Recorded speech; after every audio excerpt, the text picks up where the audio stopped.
What's up Team KBA, One Tick Traveler here, this is Last Shelter and you're joining me on Season 6, Hero Drop 2.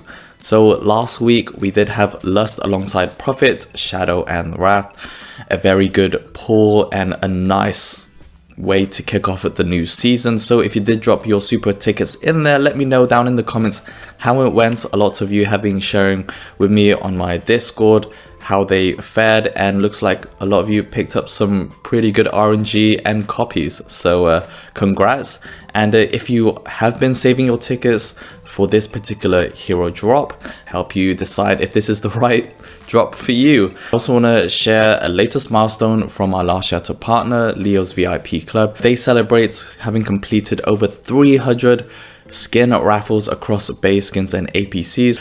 Leo's VIP Club is an awesome group to join. They are 430 members strong, and across those 300 raffles, they have done some ridiculously great value of combinations and skins that are much more affordable and accessible for anyone if you want to refresh your typical skin, either sprucing up your base or enjoying those nice meaty buffs. He is One Tick Traveler verified, so you can be assured that I've personally vetted him and made sure that the end-to-end process you can take full confidence. So yeah, if you want to learn more about Leo's VIP Club, I'll put the link down below. Right, so Hero Drop 2, I've honestly had a hard time trying not to pull the trigger with my super tickets as soon as the new week started. It does run for the entire week like Hero Drop 1 with Lust, so you do have plenty of time to save up those tickets in between if you decide to pull your tickets early in the week and then maybe try your luck one more time. I do always say expect an average of 80 RNG. That just means that you're not going to be left in the middle if you are a little bit short of super tickets, and also just sets a more fairer expectation because yeah, if you get better RNG, awesome. If you average it out, it's expected, and then if you get worse, well, that's just the RNG god's fate.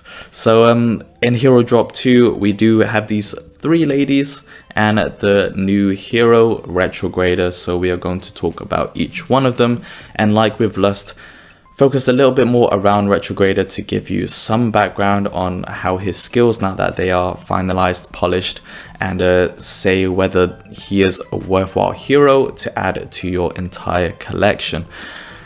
My early thoughts before we dive into the details: this is an excellent high quality hero drop as well.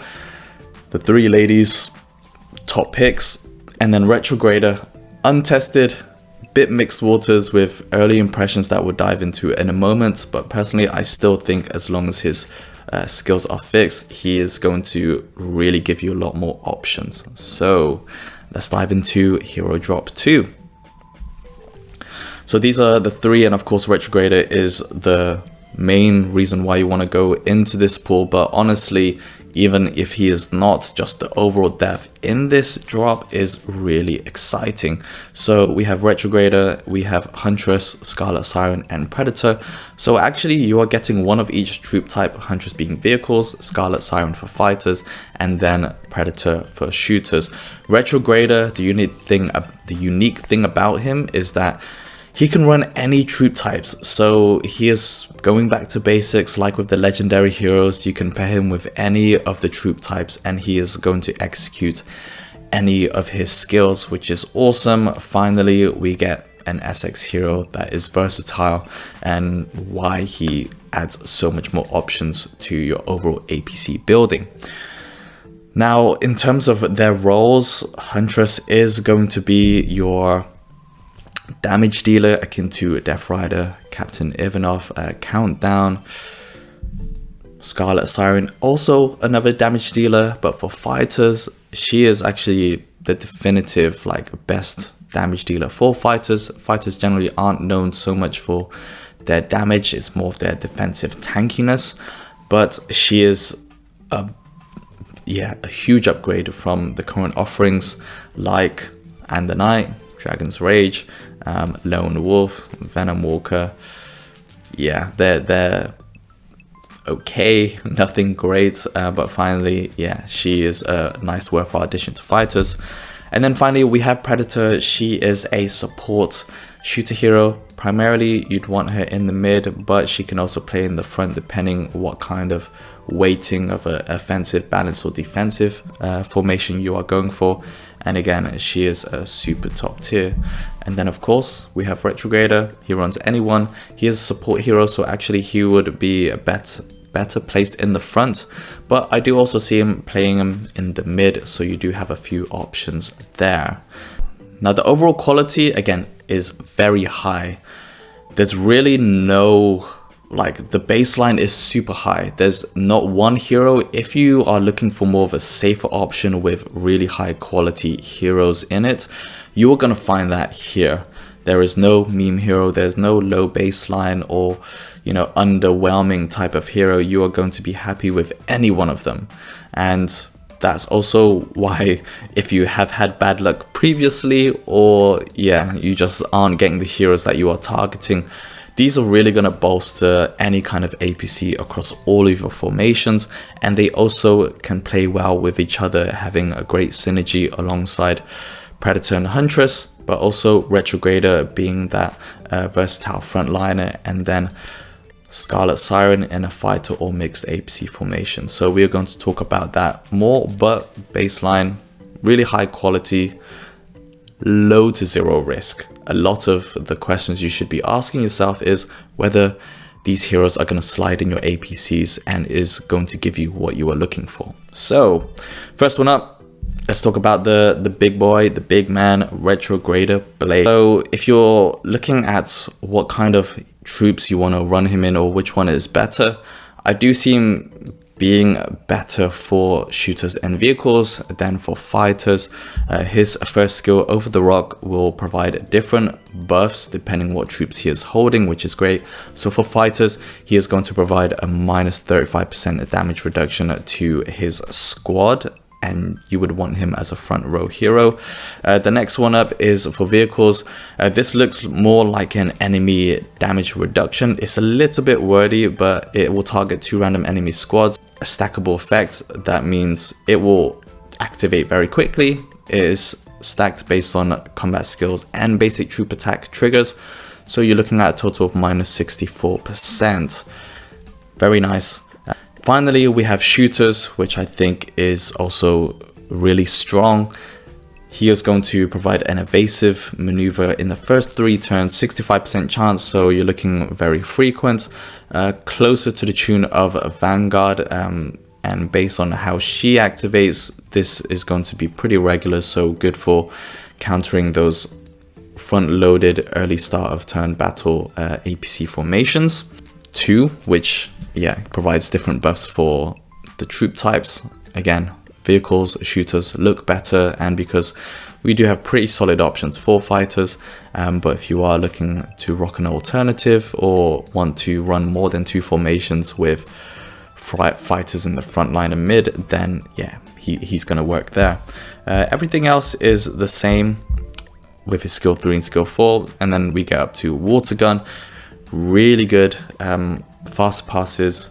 I wouldn't say faster passes, but it's much higher than Canoness's healing. She will just target herself and the front row. If you put her in the front, then she actually doubles that healing. So technically she can do much more, but there's a lot of wastage that way. So you generally actually want her in the mid or the back row, depending who you're coming up across. This is really what sets Retrograder apart, because every turn, it is a combat skill by the way, so it can be countered if you come across a suppression or silence, so just something to consider.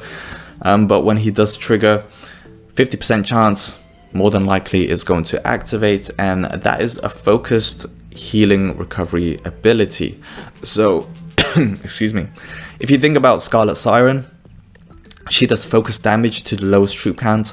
Retrograder is the healing version of her, which means he is going to heal the troops on your squad in your formation with the lowest troop count.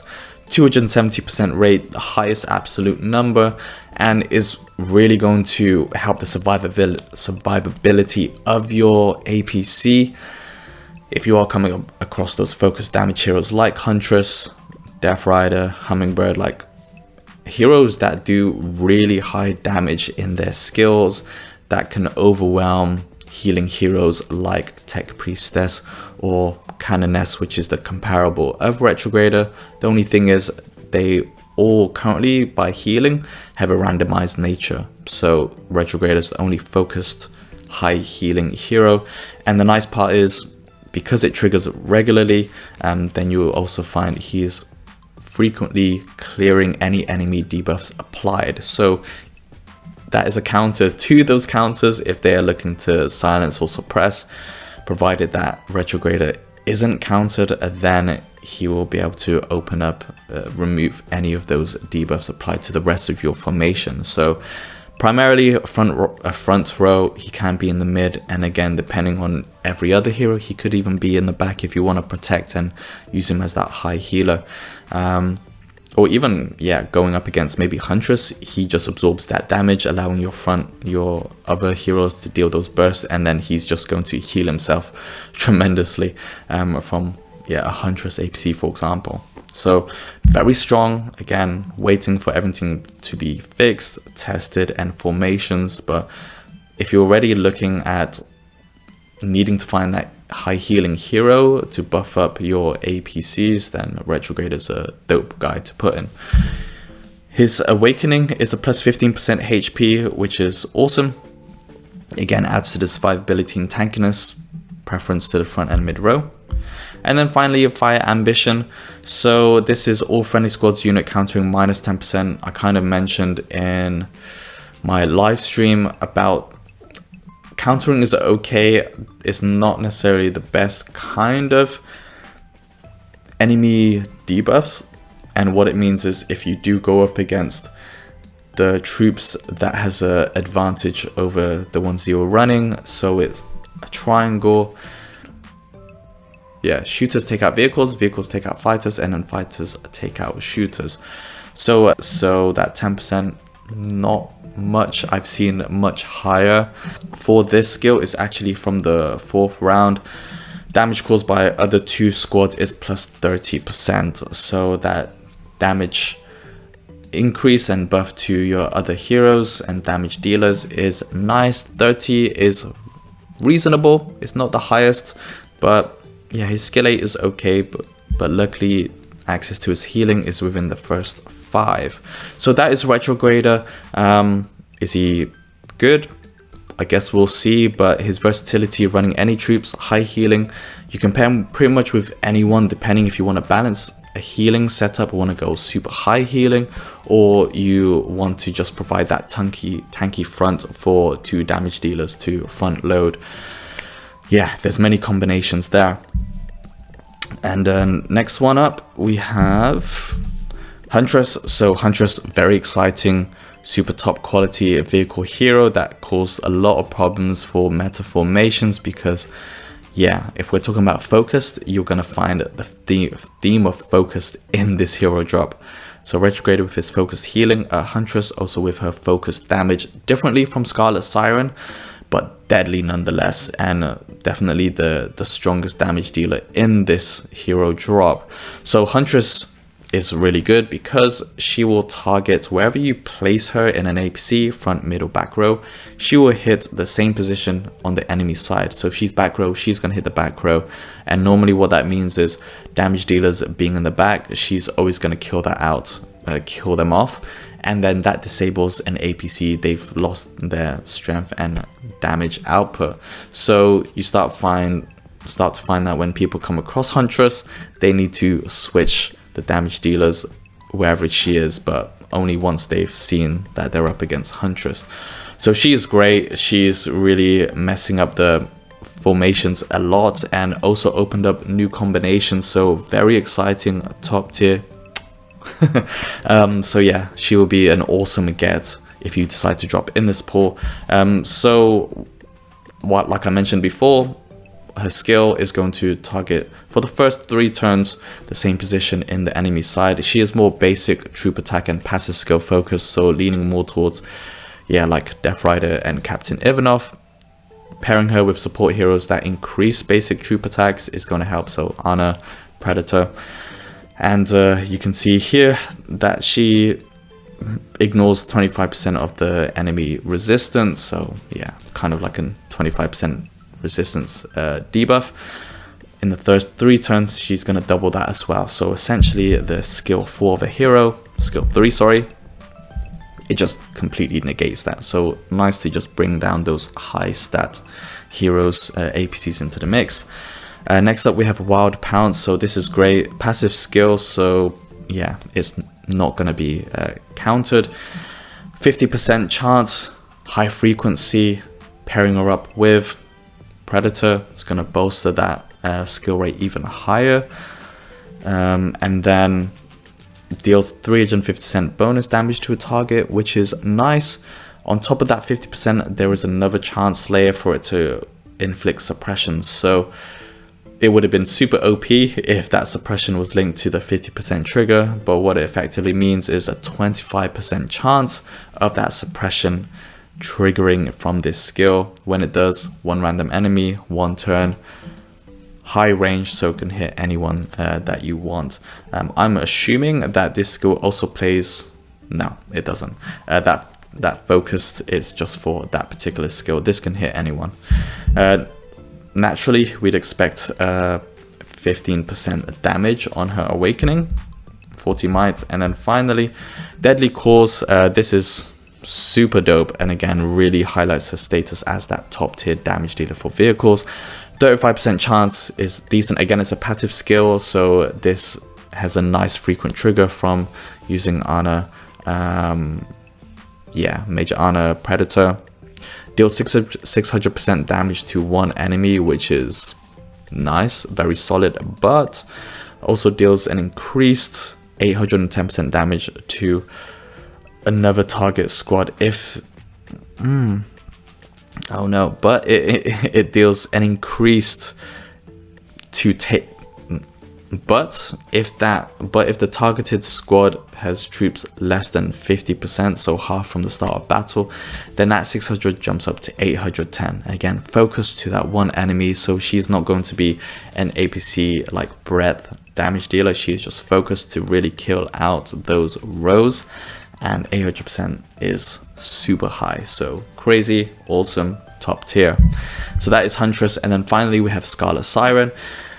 She is, if you had to sort of weight every hero in this, sort of disregarding Retrograder, because again, he is untested, he does have some bug in his skills which we need to see get fixed first. But across Predator and Huntress, arguably you can say Scarlet Siren isn't as like indispensable. Talking from Mel in our live stream, she can be interchanged with other heroes, but for fighters she is definitely the best that you can get as a damage dealer. There's such a stark difference between the two, and again, she's also great as well. So you have basically more options to play with, especially with mixed formations or for fighters. I'm personally missing a damage dealer for fighters when I want to run an all-fighter formation, if I'm doing Eden or just defensive Q. So she is going to be perfect for that. And like we mentioned, the theme of focused, Retrograder, focused healing, Huntress, focused to 1 hero, Scarlet Siren, focused damage to the lowest troops. So yeah, if you're running these, that's going to be pretty awesome, like super specialist with focused efficiency. I like it. So Scarlet Assault, this is a guaranteed 100% chance. It deals 100% damage to the enemy front squad. So again, this is that high trigger, low damage, but there's a 40% chance on that to deal 500% damage to the lowest enemy troop. So this is the key one that we talked about. It's not as maybe consistent as the other two with Retrograder and Huntress in their focus nature, but 40% is actually still a very good activation number, which means this 500% damage is going to trigger frequently. Is a combat skill, can be countered, just bear that in mind. Everything else is the same on skill 3 and 4. Chain Explosion, again, very nice. She has a lot more depth in her offensive like artillery. So Chain Explosion can reach the back row if you primarily placed on the back or in the mid. Has a 1-turn prep, so takes a little bit more time and maxes out 4 activations in a turn 8 battle. But 40% chance means it's also got a high activation. And it attacks 5 times, similar to And the Knight in S2. I think And the Knight does 6. This one does 150% damage and is randomly selected. But that totals up really nicely. You're looking at, you know, maybe 150, 300, 400, 600, 750. Yeah, 750% total damage dealt, which is nice. And then it also has a 65% chance to apply a status based on the enemy squad for 1 turn. So when it says each attack, that is based on the 5, which means that it's going to hopefully have a high frequency. And if you're up against mixed formations and it's hitting different rows, then in theory it should be applying regular disarm and silencing. It can stack up to 2 times, which means even if she hits the same enemy with this again, it's not only gonna stay at 1 turn, it's gonna extend it for a total of 2 turns. So really nice there. Very good damage, very good breadth, so also has a bit more spread. 15% plus damage. And then finally, Way of the Flame. This one is also really sick as well. Prep skill, so it cannot be countered, activates at the turn of the battle. And we have 3 set turns that she is going to trigger this skill, turn 1, 4, and 7. When it does, it sets burning status on 2 random enemy squads for 2 turns. So it's pretty much going to be, you know, 1 and 2, 4 and 5, 7 and 8. And it deals 150% damage on each turn. This hero squad gains 35% countering against vehicles, so similar to Retrograder, if you are pairing them together, maybe running all fighters or another troop type for Retrograder, then that is going to apply an additional stack on top of that minus 10%. This is more strengthening the fighter's ability countering vehicles, whereas Retrograder is more of the numbing the enemy's countering advantage by 10%. And all ally squads deal plus 50% skill damage against burning targets. So think of heroes with burning, Hunk, Inquisitor, Executioner, really nice, but also just any kind of damage as long as they are in that burning status. Those heroes I mentioned are ones that really take advantage of that burning or also apply burning flammable status, so you could really exploit that a lot, and it's also why I like it. So personally, I really highly rate the Scarlet Siren. Overall, this hero drop is sick, really dope. Again, depends on which heroes you are targeting or developing. I currently have 1 copy of Huntress and Predator, no Siren, no Retrograder, but this is such a high worth pull. Only 4 heroes should have nice regularity with getting these heroes. And again, there's really no one hero that is not going to really develop your APC. I do also have Kami, Death Rider, and Heaven's Redemption that I kind of want to also work with. But this drop is so good and also for me meaningful. If I can you know, develop Huntress and Predator, that would be great. But wherever it lands, as long as I can get some copies of those, then I'll be okay. If I get Siren and Retrograder, but again, really high worth. I think a lot of people are gonna like this drop. Also forming some of the best like badass offensive formations right now with Ana, Predator, Huntress. You can run Retrograder, Predator, Huntress. You can use, you know, Siren with Retrograder alongside Canoness for that insane healing setup in a fighter formation. If your TP is used elsewhere, you can place him behind Glutton, who has indirect healing from the damage deal in the back, whether it is mixed with Huntress, Death Rider, or fighters with a Siren, and then Retrograder topping him up, and also the offensive. So plenty of options with all of these heroes that can work together, but also with many others, which makes this drop extremely strong. And which is why, after this video, I'm going to be pulling my tickets on these guys. It's Hero Drop 2, I know it was a lot, but definitely a lot of things to cover in this. Really exciting, could talk about heroes all day, but that wraps up this video. So thanks a lot for joining me, Team KBA. That wraps up the video. If you liked it, give it a big thumbs up. If you haven't yet, join the Team KBA community by subscribing to my YouTube channel and check out onetechtraveler.com for more stories, articles and videos around tech, travel and gaming. I'll see you in the next one, but until then, keep being awesome. Peace.